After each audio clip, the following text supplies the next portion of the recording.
And here we go. Hey. Wait, I need to take a picture. Everyone look. Music. Oh. Wait, where am I looking? It's a weird way to start a stream.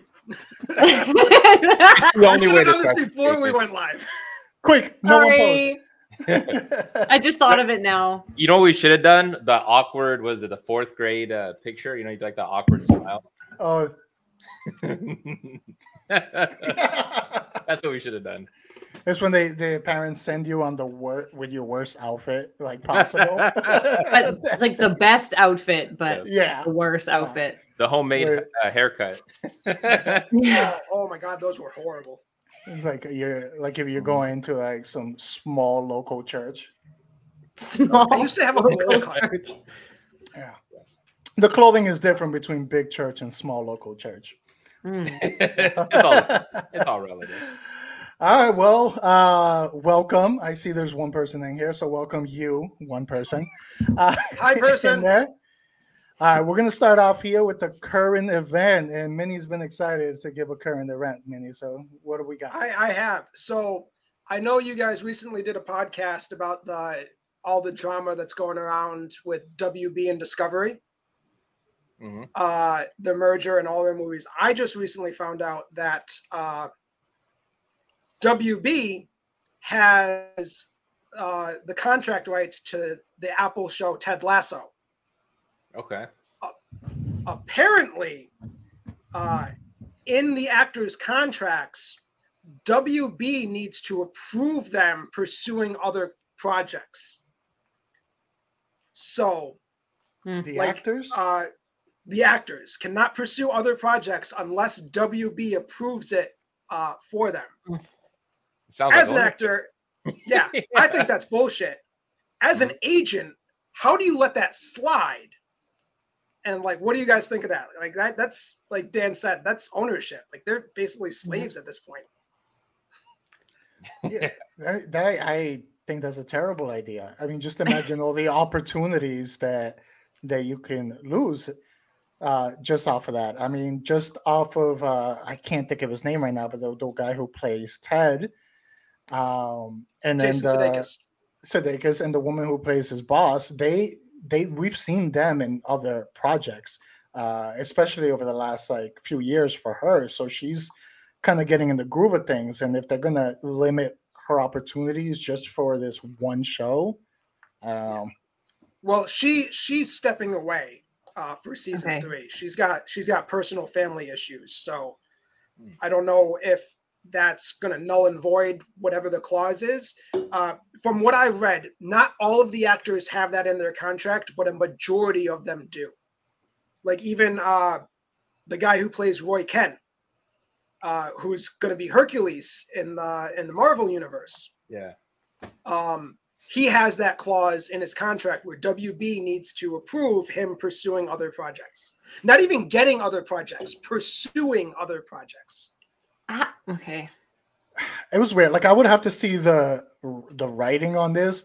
Like I'm wondering if it's in overall general, or is it while you're filming this, you need to seek permission, like during filming, to pursue other projects, or is it like all year long at all until you're done with this show? Like, I'll have to see what the wording is, because I don't see any agent accepting that for their client. No. Yeah, like I mean, I understand like what you were going into, like the conflict of interest. Like if we're filming at this time all year, like this is when our regular filming schedule is, you cannot have any projects that conflict with this time period.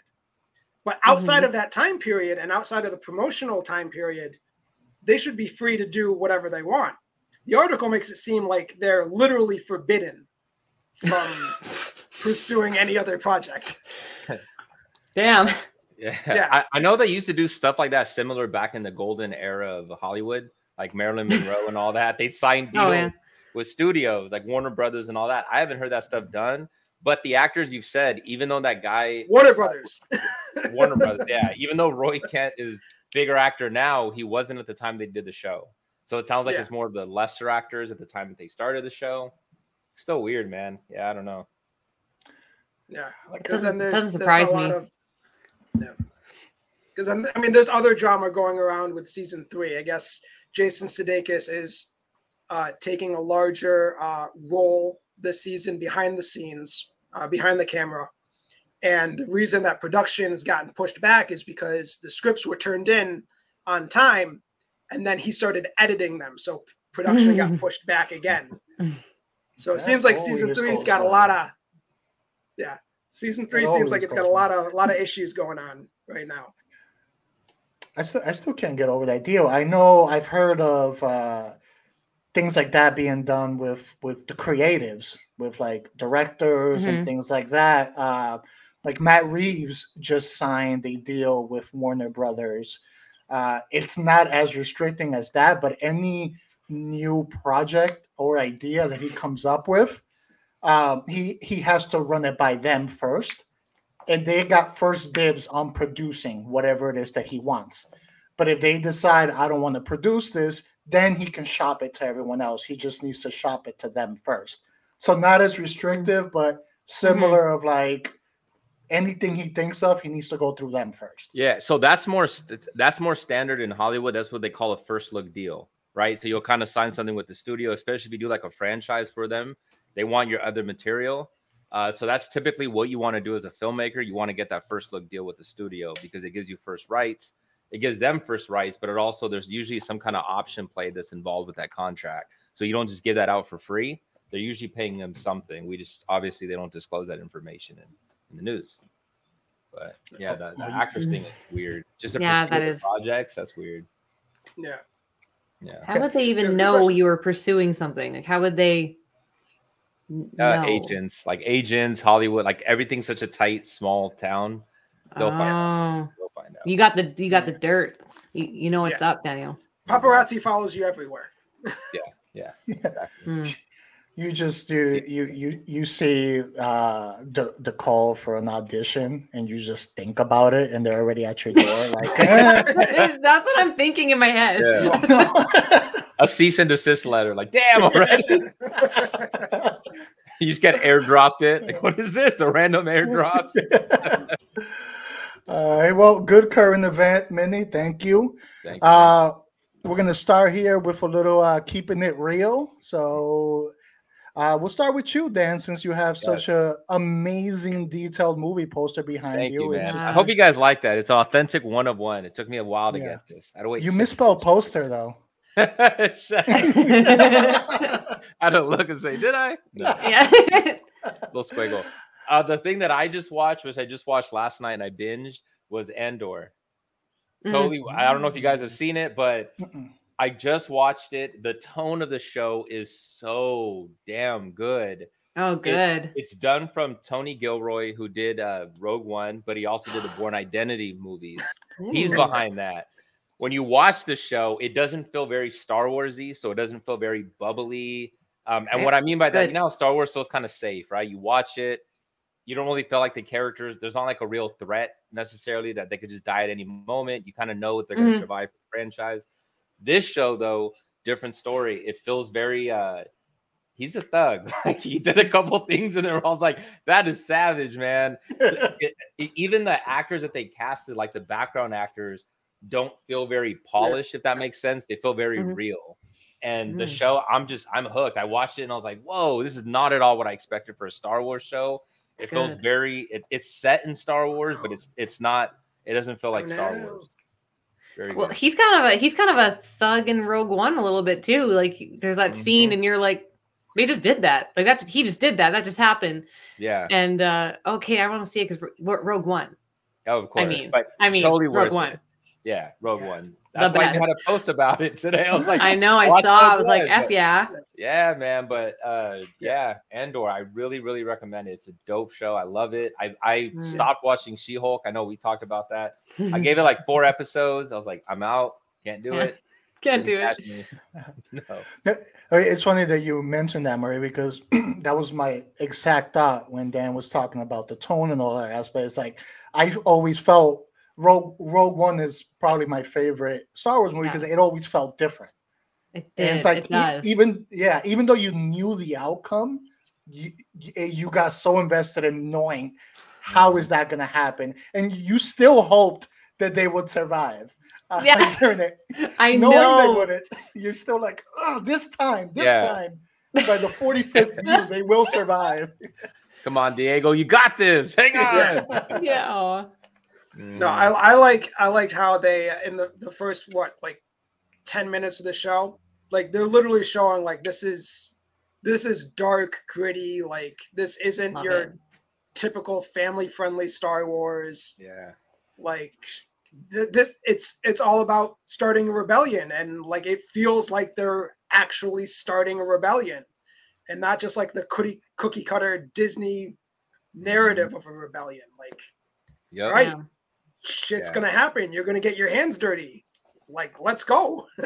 Yeah. You guys are selling me on this. I didn't even really know it was out yet. I didn't know why. I didn't know either. Awesome. Okay, first 3 episodes. Sweet. Good. Okay. I'm excited, especially because I really liked Diego. I mean, Narcos is the shit. So Diego, it always okay. You know how they both did "Y tu mama también," right? It was him and Gabriel. What you say about my mama? Translate for the non-Spanish speakers. Yeah, and your mom too. That's basically what it means. Yeah. But anyways, they both did like a coming of age movie where they both went traveling. They met this female, and they kind of had like this kind of threesome type relationship. But that's besides the point. You know, the movie was good, but both of their careers, I was so invested to see how they were gonna, how their careers were gonna go. And Gabriel was doing, I mean, they both had great careers, but Gabriel was kind of more in the forefront. He was doing a little more kind of like A-list movies. So to see Diego coming in with Star Wars and have his own show, I'm like, yes, I like Diego, man. Diego's my dude. I like him. No, that's awesome. My show that I watched this week was not as successful as yours was. Yeah, I mean, I had a feeling in the back of my head, but sometimes, I go in a little hopeful that it might surprise me. So I tried out the new Quantum Leap show. They just dude, I saw the photos and I was like, I am not watching that. It's good? No. No. Keep it real. Unsuccessful. Yeah. Okay, look. I will give it this. I will start with the positive. The concept I liked. So I do like that it actually is linked to the original. So in this, it's not a reboot. It's a continuation. So the original happened. It existed. And the concept of it is that they've been working on that technology ever since. The Sam Beckett from the original never made it back. And they've been working on figuring out the technology so that doesn't happen again. So that's the concept. So I was like, all right, good concept. I like it. They look into the middle, and that's where the good ended. That one. First of all, there was this one scene. They're in a car, and it looked like those old movies where they just like put a car in front of a screen and they just move the screen. And it's so obvious that it is fake and they're not actually going through a city. And I don't remember what they said in that scene because I cannot take my eyes off of the fake buildings in the background. Oh my God. Were they driving like this the whole time? And like looking at each other and talking and just being like, whoa, whoa, whoa, whoa, whoa. And like, no rambling through the first episode. I'm gonna at least give it. I like to give the 3-episode try, so I will push through 2 more episodes. But through the first episode, it's not looking good. Some of the acting is a little lackluster. In there is I don't know. There's not a lot of hope for it right now. Besides the concept, and the whole episode was just like pretty much screaming in your face, like, "Don't worry. There's something big behind all of this. We're not going to tell you. We're not going to give you any hints, but something is coming further in this season." And that's pretty much the whole episode. It was a whole episode of like, we have answers. They will not come for a long time. Great. So they're going the Lost route. Yes. Yeah. Oh gosh. Yeah. So many questions. not enough answers. So we'll see. I'll give you guys an update after I fight through the next two. Tell us if you hit it. Episodes. What channel is it on? I watched it on. It sounds like a sci-fi show. It's Peacock? NBC. I think it's NBC, but it's I saw it on Peacock. But that was my keeping it real. Minnie, what's your keeping it real for the week? So I'm going to stick with the Disney Plus theme. I was going to talk about Andor, but Dan, I knew one of you guys was going to take it, whether it be Dan or Jose. But I was watching the Orville, sticking with the sci-fi theme going on there. The Orville? The Orville. It's a Seth MacFarlane show. Oh, it's going into its just released its third season. But it's kind of serious, right? I thought it was going to be more like a comedy, but it isn't. It's more like it's a dramedy. A dramedy, okay. Yeah, so it's got some good humor in it in each show, but it does take itself pretty seriously with its storylines. It's very much an homage to the original Star Trek. I watched maybe the 4 or 5 episodes the first season, and then I don't know why I stopped, but I did. But it was very Star Trek-y. Yeah, the first 4 or 5 episodes, when I was watching it the first season, it was very much like, okay, where's your voice? Like, I see the Family Guy humor, I see the American Dad, I see the Star Trek, but like, you're mixing all of it together. Where's your voice? Then around 5, 6, it found its groove, and then it very much took in that exploratory First Contact, not a lot of like action-based episodes, like very much like this is an explorer show. We're seeing these different worlds, and action ends up happening here and there, but it's not unlike Discovery. I remember seeing a lot of things because Star Trek Discovery and the Orville started at around the same time. And I remember it's like OG Star Trek fans liked Orville more because it was more the connection, like that more Star Trek based story, whereas Discovery went more action based. I wish it was more like Galaxy Quest, man. I love Galaxy Quest, that movie. Give us the Galaxy Quest show. I'd totally be into that. Galaxy Quest. But no more Alan Rickman. I know. No more Alan Rickman. Yeah, but you still got Tim Allen. Oh, somebody already showed that comment. Doubled it up. Wish he'd do the Stewie voice. Yeah. I know. I wish it had more Family Guy humor, man. It'd be funny. Yeah. No, I mean it's really good. So for those who haven't watched it, they have a race of people, the Mocklins, who are a single sex species. So the species is entirely male. Okay, so they're asexual, essentially, I guess. So they had one of the episodes. It's one of the earlier episodes, where the Mocklin on the crew, him and his partner have an egg. They reproduce by laying eggs. And it was a female. So then it gets into this whole thing, like based on the way the society is developed, being a singular male species. Now we have to force this child to have, what do they call it? Corrective surgery. Oh my gosh. Oh my God. Yeah. Okay. So that sounds controversial. Yeah. So like it has like I said, it has those comedy aspects, but then it does go into like serious topics, and it doesn't feel like you're getting beat over the head with these woke discussions that they have. Because then later on in the season, they introduce a female-led planet where the males are they're still males, but they're subservient to the females. And then they have their little, like them and the Mocklins have their little dust up because they're two different ideologies. Like I was gonna say, put those planets together, put them together, and see what happens, man. And then we get Earth. Yeah. Then we get Earth. Yeah. I think Family Guy was kind of like that. I mean, they would touch on controversial and serious topics. They do 100% comedy while they're doing it, but they would touch on it where they were there. So it's definitely to brand to Seth MacFarlane. So, but all right, Marie, I give it a cheer. I give it a cheer. You cheer. What is your keeping it real? Mine's not a show, but it's a movie. I finally got around to watching Barbarian. My first time in the theater in like, I don't even know how many years.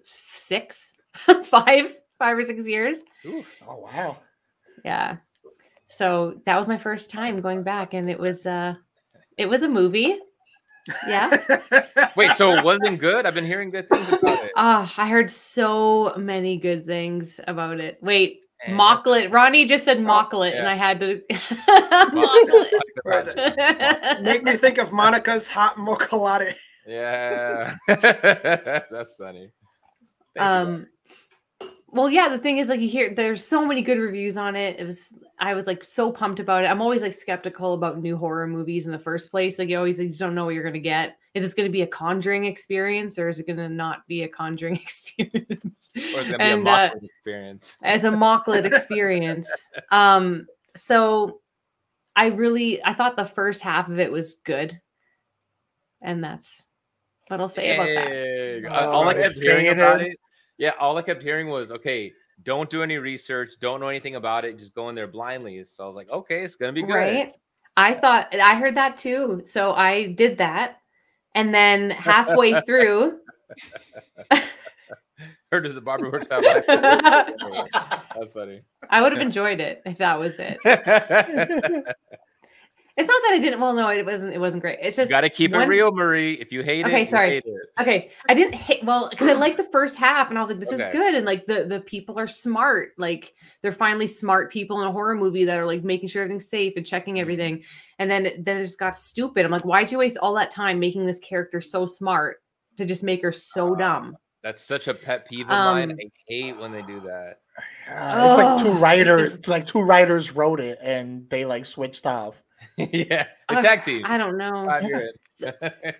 Something happens in the middle of the movie where I was really excited. I was like, "Oh God, what is this? This is going to be awesome!" And then I was just like, "Oh, it's this."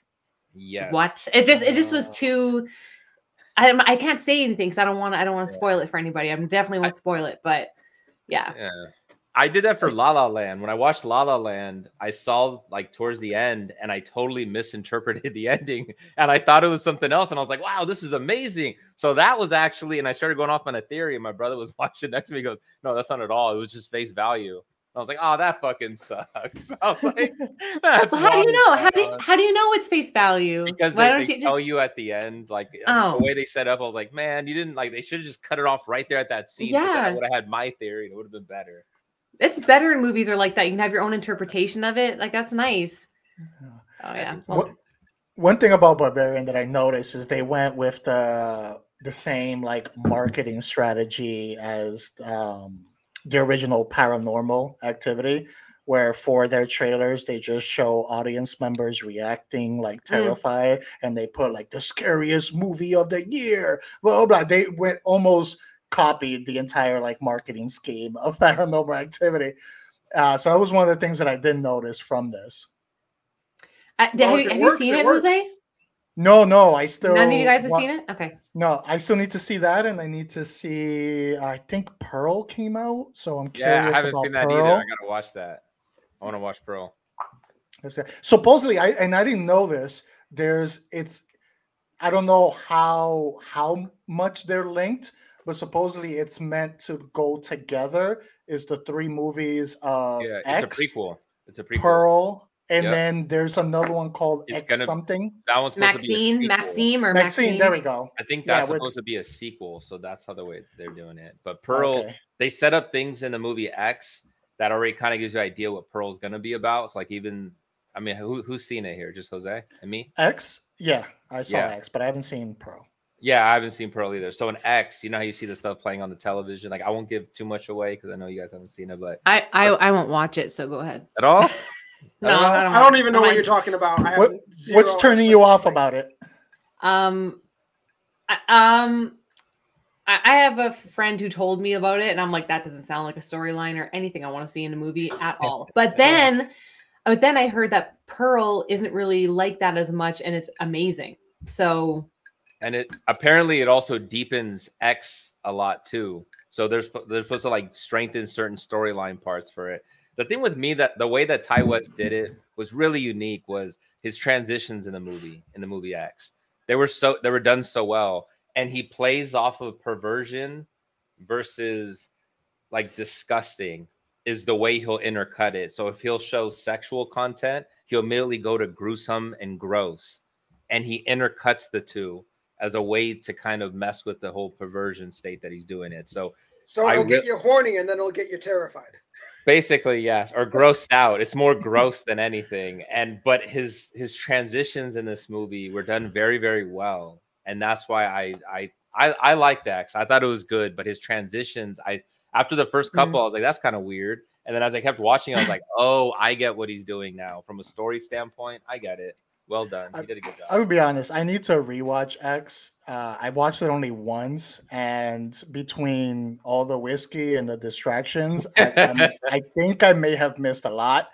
Because I try to think back, and I'm like, did I enjoy it? Wait, what exactly happened? So I do need to rewatch that, especially if it is linked to Pearl, and I got really curious by the trailer for that. Yeah. So I probably will. It's not one though that I say you need to watch. It's not like a need to watch. It's just it's pretty good, and he did some cool filmmaking tricks in there that I appreciate.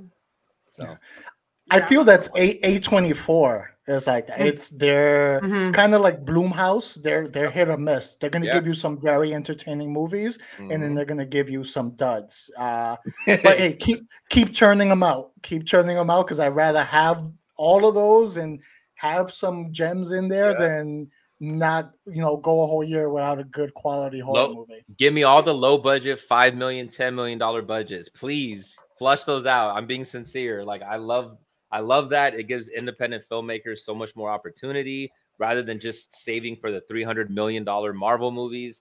Give us new flavor, please. Yeah. That was like a mic drop moment. That was just like, give us a box. Yeah. Then I got hammered and bounced exactly, Mike. Fridge that I'd forgotten about, but it had gone bad, but I ate it anyways. 2 out of 5. That's exactly what it is. I ate it anyway. That is literally how it goes. Yeah. If you notice with Jose's reviews, it's always about the type of mood and his scenery of how he watched the movie.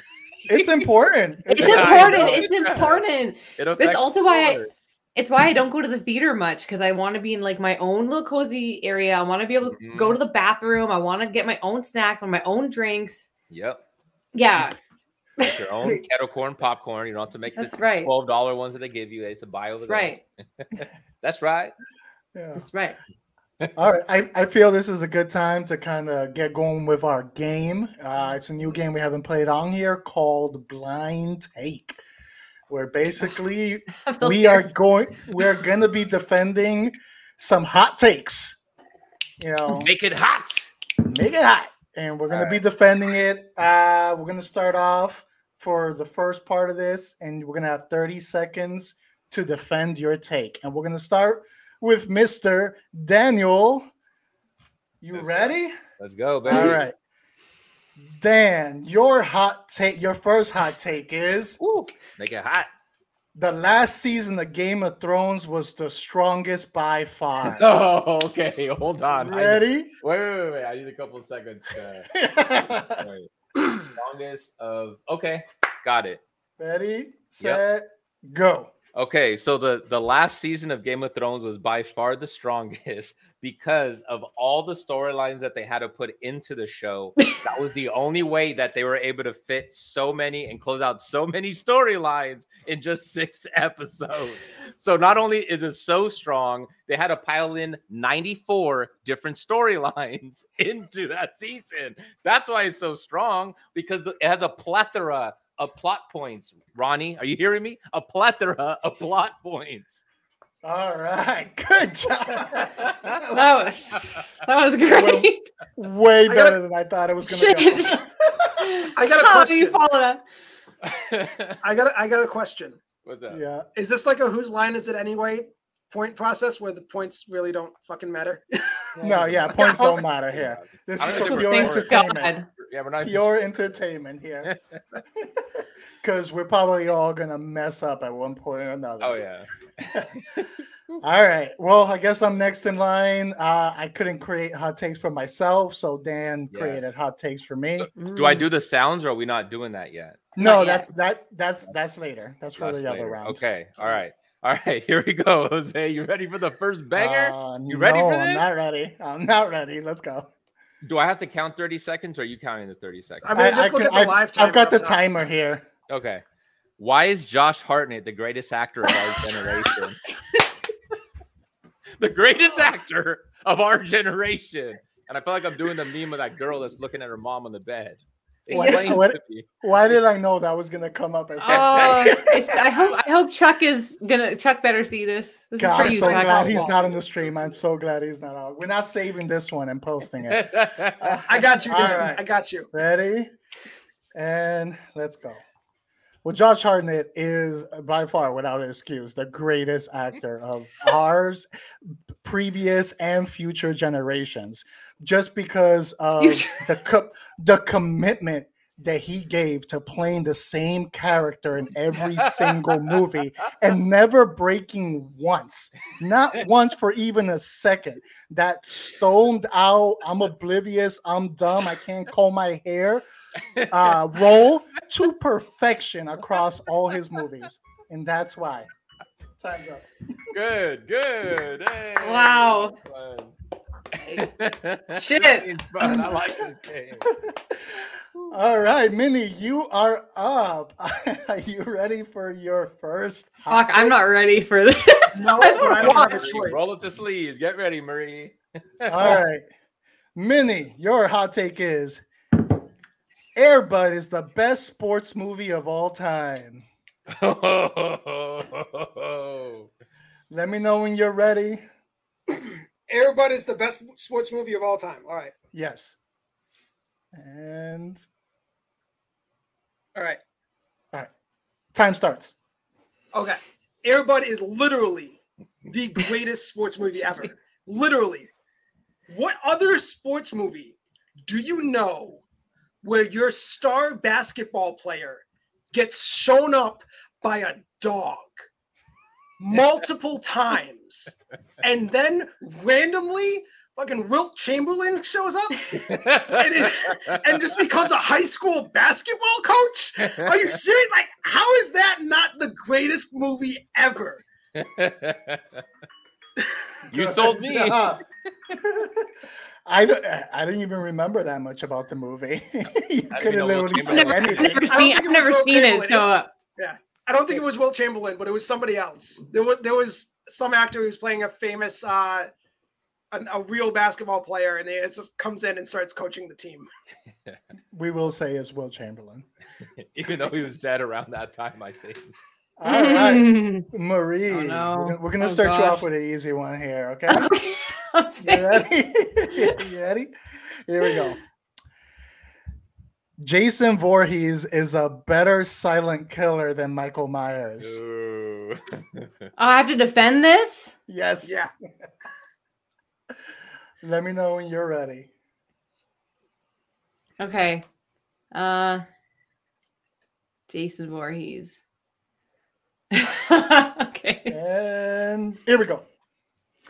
All right. First of all, he doesn't play any dumbass cat and mouse games. He just goes for it, takes charge, total alpha. So, okay, you know what? Some people say Michael Myers is like hot and whatever, but the hockey mask, that's the sexiest mask. Also, a man taking charge. He goes in like while people are having sex. Like, oh, that is like my type of killer. I don't want no like stoic, like I'm gonna come and like put a fucking ghost thing on and like be all sneaky. He's like, no, he just goes for it and just like takes it. He has mommy issues. Yes. Give me the mommy issues. Great job. All right. I feel that was a good, strong first round. Then I might have a movie named after him. Oh, nope. Jason for the win. You got backup, Marie. Only Mike fans you up. Yes. All right. That was wrong, by the way. I feel like I betrayed my Mikey. How do you think I felt? I'm like, Yeah. Yeah. All right. Ronnie, you're cute. Dan, you ready, Dan? Let's do it, baby. All right. The Jedis are the real villains of Star Wars. Yes. Okay. All right, I'm ready. Man, I wanted this. All right. Okay. So quick. The Jedis are the real villains of Star Wars because they want to sap all human emotions out of life. So they want to take away peace. They want to take away love, and then we want necessarily marriage. They practice stoicness. They want to become robots. We as people, and especially the Sith, rely on human emotions. So to me, that's being a hero is you believe in humanity. That's being a humanitarian is what the Sith does. The Jedi is trying to wipe us away from that, and they represent Apple. They are the Apple of Star Wars. Yeah, fuck the Jedi. I'm sold. Plus, better outfits. Yes. Jedi's a cloak. There's some like brown cloak or like some sexy black. It's dirty. Black. Yeah. Yeah. With the red sabers. Red is the Oh my God, it's hot. All right. Oh, it's my turn. Oh, wait. Dan froze. Oh, no, there we go. You're good. All right, Dan. Hit me with it. Okay. Got it. Ready? Why is Cats the musical movie unfairly criticized?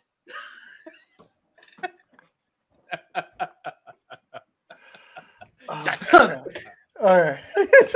You son of a bitch. All right.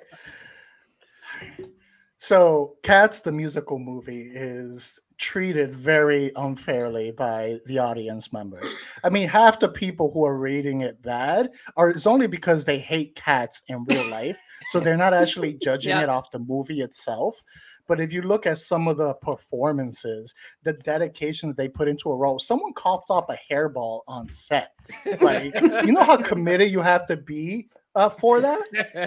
Yeah. So most of this hate is just from people's hate of felines themselves, not for the amazing, gorgeous movie that was Cats the musical. Gorgeous. Well done. Thank you, sir. All right. Minnie. This one ain't so bad, Minnie. This one ain't so bad. Horror movies are the best type of movie genre.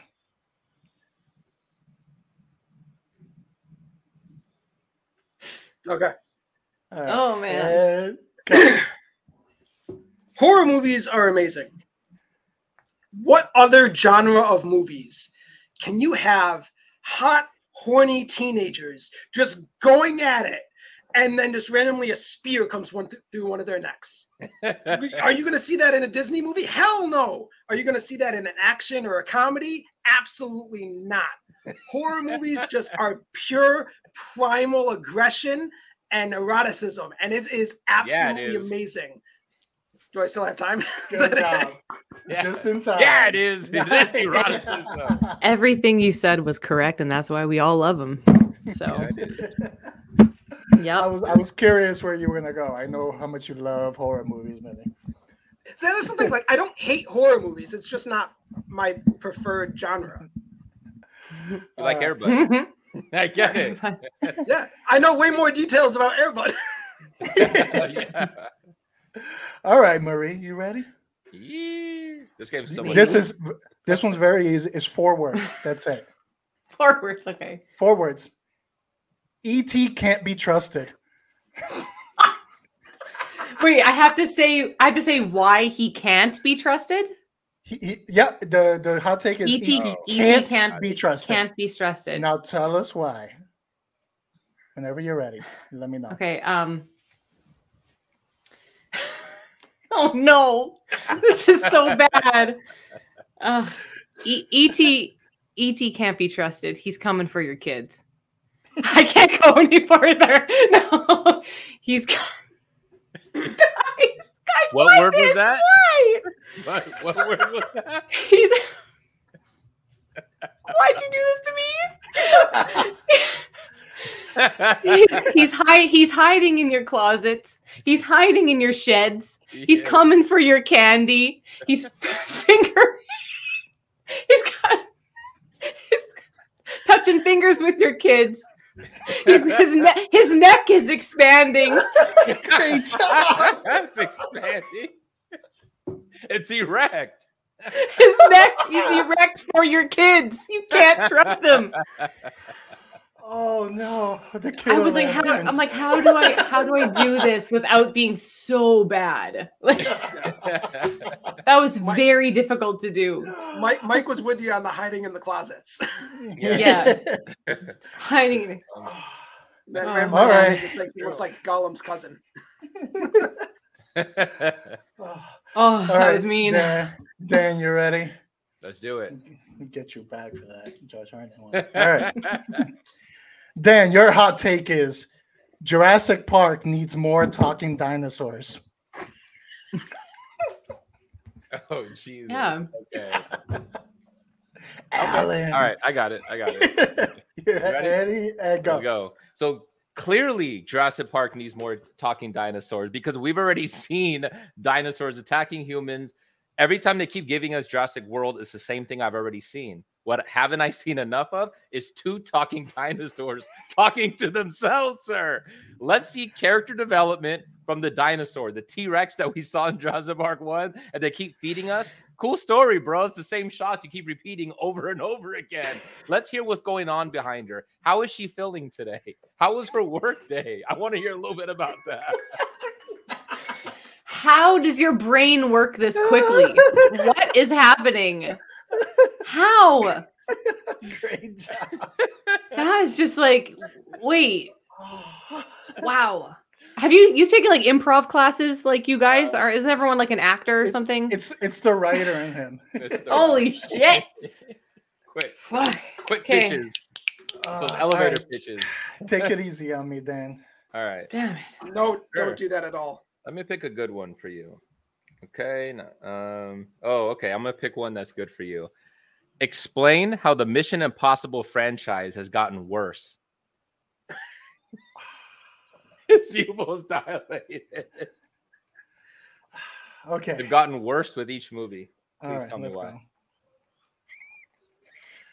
So the Mission Impossible series has gotten worse without a doubt because these movies are actually endangering society. People are looking at these stunts that Tom Cruise is doing out there and are trying to do it themselves. There should be a PSA banning people from watching these movies because you're going to have kids hanging out of airplanes, hanging from cliffs. I know I watched it and I wanted to do the same shit again. If I didn't get stopped, I might not be here to do this podcast. And that's why these movies are getting worse. The influence on the children. For the kids. That's funny. This game's fun, man. I like There's this game. there's two things that your children should be hidden from, and that's E.T. and Tom Cruise. Just Clearly. keep your kids away. Especially Tom Cruise in an E.T. costume. Yes. And in the darkness, in the shadows, you can't tell them apart. No. Tell 'em apart. They're the same height. They're the same height. All right, Minnie, here we go. All right. Brie Larson should be the face of the MCU moving forward. Oh. That's a defeated sigh. You ready? All right. And go. Brie Larson has gotten a bad rap as Captain Marvel. Pure 100% sexism has gone into the reason that Captain Marvel was just absolutely trashed. Thor even said it himself in Endgame when he got Stormbreaker right next to her. She didn't flinch. So I like this one. Like, people like Captain Marvel, and incest or incel males just absolutely trash this movie, and Brie Larson deserves to be the.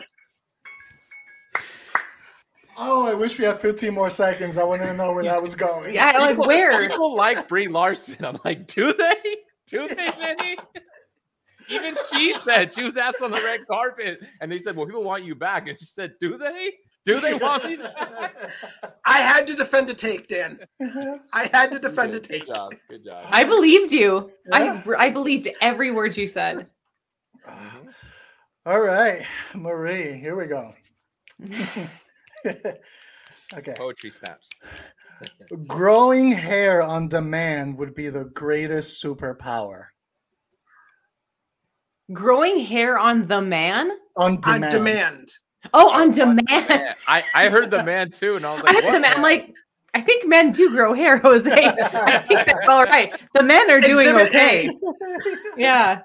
Hair everywhere. Growing hair on demand would be the greatest superpower. How does it grow though? Can she choose where it grows out of, or the entire? It's on body? Demand. It's on demand. So all of it just comes out like Bigfoot.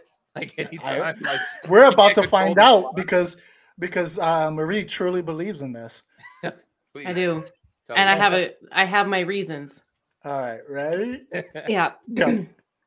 Growing hair on demand is the greatest superpower. And for me personally, I would grow that Rapunzel style, go up to a tower, lock my fucking self in there, secluded from everybody, and dangle my hair out and be like, whoever's worthy can come up and fucking get me. And then that's how I wait. And that is, I think that's the ultimate. Be secluded from people and people proving their worth to me. And that's it. I think that wins. Like for me, that's what I would want forever. Good. Why am I picturing you like looking out the window, and when someone comes, you're just like, go grab the hair and pulling it up. Grab the hair. Come on, why aren't you grabbing it? I'd be yelling. I would be yelling, prove yourself! Prove your worth! Sylvester Stallone and Cliffhanger. It's just that scene right there. Yes. All right, Dan, you are next. All right, let's go. All right. Romero's zombies are the most dangerous zombie versions. Oh, Jesus. Romero's zombies are the most dangerous. Okay. Okay. All right. All right. And go. Romero's zombies are clearly the most dangerous because they don't die as frequently because they move so slowly. So you don't hear them coming in and creeping up on you. You're sitting there thinking you're clearly away from them. You fall asleep. You wake up. No. There's 50 fucking zombies surrounding your bed, slowly walking towards you. But there's a window, but you're on the 3rd story. So you can't jump out and commit suicide. So you just sit there and just slowly get eaten by a mass amount of zombies. You went there. They're ninja zombies. That's all I have. Oh, my stomach hurts. Good job. Well done. You can't jump out the window, commit suicide. So, I mean, so just get eaten. It's so. How high is this 3rd floor? It's high enough where it's embarrassing to fall and kill yourself. You don't want to die embarrassed. All right. What do you care? You're dead. Minnie had to take to defend. It has to be a noble death. It has to be a noble death. Yes. Okay. Okay. Damn it. Okay. All right, Jose. What makes Batman and Robin movie a travesty for not having a sequel? George Clooney is Batman. Chris O'Donnell is Robin. Alicia Silverstone is Batgirl. It's a travesty that it didn't have a sequel. Why? Okay.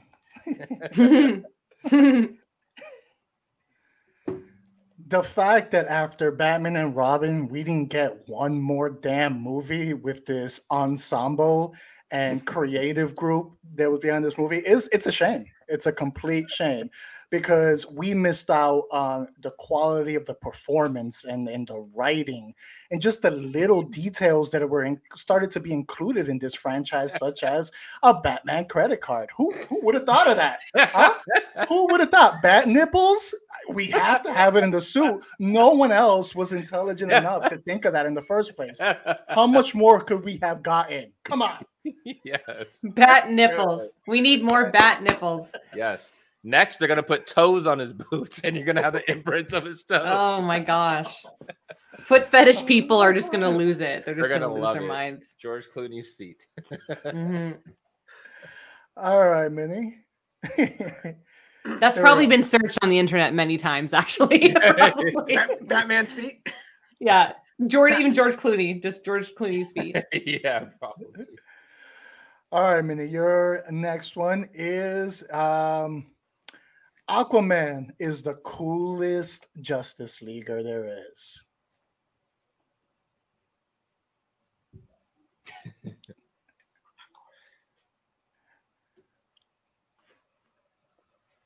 All right. And go. Aquaman is by far the greatest member of the Justice League. I mean, first off, dude is a fucking king. He is the ruler of the oceans. That's like 70% of the fucking planet. Good. Not to mention, he can sleep with fish and with people. All right? Excellent selling point. Wins. Like, there's no limit to what he can and cannot do. He can survive under millions of pressures of water. Don't take him to Red Lobster, I'll tell you that. He doesn't know if it's a buffet or an orgy. Oh my God. Either way, he's down. That's sucio. You're welcome. Oh. You can fuck a fish. Wins. The best. All right, Marie. Superbad needs to be a franchise. Super bad. Yeah. Okay. Ready? Go. Superbad needs to be a franchise because I want to know where these boys are going in life. I am so ready to know what kind of upstanding members of society and quality relationships that these boys are going to have when they grow up. I want to know about the beautiful wives are going to be great too, and their children and everything. And I want to know about all their relationships that they're just going to, I just think that if I don't know what's going on with McLovin, I'm just going to lose it. Like, where is he now? He's struggling to pay his mortgage. Great job. All right, so we are going to switch it up now. Okay. Now you're gonna have a minute. Okay, and then the person before you will signal you when you have to switch your argument. Person before me. So if I'm going now, Marie. So you're going now. So Marie will get to do whatever sound effects she wants to make you switch your argument as many times as she wants during that minute. As many times? Yeah, you could do it multiple times. I'm very kind, so I'm not going to... I'm going to be like, tell me more. Yeah, what else? Oh, that's good. Go on. McLovin, huh? McLovin. Yeah, let me hear more about this. Okay. All right. We're going to start you off strong here, Dan. All right. Most Tarantino movies are just 2+ hours of self-loving pretentiousness. Oh, jeez. Okay. All right. Ready. Go. Yep. So really, when you watch Tarantino movies, it's just his self-indulgence on dialogue. There's so many scenes that just bleed on and on with dialogue. We're like, I get it already. Speed it up. You're not necessarily talking about plot points at this point. Instead, you're just going into needless character development. It doesn't need to continue to keep going on anymore. But what makes Tarantino movies so fucking genius is that his dialogue is so good. So even though, yes, it is self-indulgent about his characters, they're so clearly much more fleshed out than we normally see in movies that we see like on Netflix, like The Gray Man. Like we get really detailed, deep characters. So sometimes you just want to sit down and just watch a movie and watch characters be. But sometimes when you just watch characters be, the action of the scene can lose momentum. So sometimes you just get bored and you get a movie like The Hateful Eight where it's just like, okay, it feels like a play at this point. It doesn't feel like a movie. It doesn't feel so cinematic. Great job. Like, that was quite a performance. Thank you. I saw your vein popping up in your neck. Like what you were doing. Oh my god. Okay. Oh damn. Okay. I got one for you, Jose. Why does Melissa McCarthy need to play Poison Ivy in the Batman franchise with Robert Pattinson? Why does she need to play Poison Ivy? Does this mean I get to do the sound effect now? Yes. Mm-hmm. Okay. All right. Ready? Let's go. So I feel when thinking about who's going to play Poison Ivy in the new Batman, there's one clear option, and it has to be Melissa McCarthy. Only because I always felt in this character, whether it was comics or TV show, that it needed more comedy. You know, I wanted more laughter when it comes to his character. And the on-point comedic timing that Melissa McCarthy brings to her roles go perfect with the plant manipulation. But oh my God, if they actually cast her in there, everyone's going to be miserable because they're going to have to watch her on screen that entire time, just doing the same exact comedy that she has done for 20 other movies and the same jokes. But sometimes you got to appreciate those jokes because consistency breeds quality. And I feel that by the 7th time you hear this joke, you're going to appreciate it at all. But we're going to get another Ghostbusters here if she does get casted in there, and no one wants to see that ever again. Okay. Shit, this sound. I'm gonna go to bed right after this. This is so. You guys, how in the world? Are you scared, Minnie? I'm scared. I'll figure it out. Yeah, you too. Minnie, I'm going to give you something that's dear to your heart here. Oh God. All right. Wild Wild West is a better comedy western than Blazing Saddles. Ooh. You should have been scared. That was so threatening sound. Honestly, like, this is better than what I thought he was going to go with. Wild Wild West is a better comedy than Blazing Saddles. Mm-hmm. Western comedy, okay. Yeah. Western comedy than Blazing Saddles. All right. For a minute. Yep. Ready? Go. Fuck me.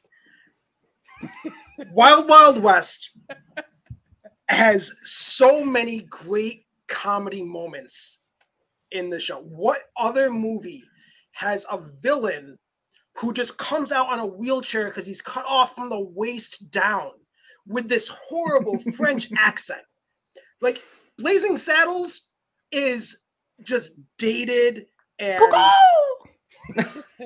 but its datedness, it was also very woke at the same time. Like, we have a black sheriff for probably the first time in a mainstream film, and they make fun of it in such a way that it's still. But the soundtrack to Wild Wild West and the giant spider just going through, like, Will Smith was at his comedic. Welcome to Miami. But dressing up as a Klan member to try to infiltrate Nazis and. Good job. Good job. Good, man. Yeah. All right, and to bring. I love Three Amigos. Yeah. Yes. Yes. Good call. All right, and to bring us home, Marie, yours is Jordan Peele is the best new horror director. You are welcome. You're there. Okay. Just one sec. Just one sec. And Minnie, you're in charge of the switch up sounds. All right, I'm going to sound effects here. 1 second. Okay. He's the best. There we go. Okay. Okay, he's the best new horror director. Horror director. Okay. And go. Okay. Jordan Peele is the best new horror director because he's so innovative. He's like the new M. Night Shyamalan that we've desperately needed. Yeah, we did. Everything is so artistically done, creative, beautiful visuals. Oh my God, switch me up. Switch me up. Okay. He is the most overrated. I don't understand how anybody can possibly watch his movies and think, wow, this is a great plot. I understand what's happening. He casts the same person in like every movie, and I think that's just the most brilliant choice because he is. I watch his movies and I'm like, I hope these never end. I pause the movie and I'm like, dude, oh, it's almost over. I just he can. I could have seen 5 minutes of that. We're gonna end that one on a positive note for Jordan Peele, Marie. Yeah. Thank you. Was I positive at the end? Was I positive at the end?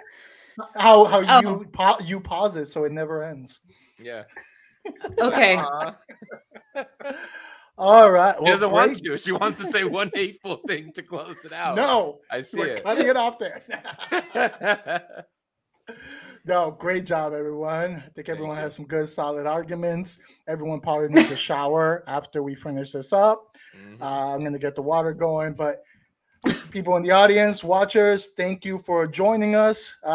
We're here every Thursday. Maybe not all of us, but we're here every Thursday, 8:30 p.m. Eastern, 5:30 Pacific time. You can catch us here.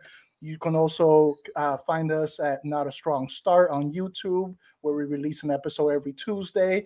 And here and there, we might release a surprise, episode. So be sure to subscribe so you can get notifications. Dan, anywhere else where they can catch us? Yep, they can follow us on Instagram. You can follow us on Twitter, Not a Strong Start. You can also listen to us on Apple, Spotify, and basically anywhere you can listen to the podcast. All right. Thank you, Dan. Thank you, all the listeners. And we will leave you with one final thought. Josh Hartnett sucks.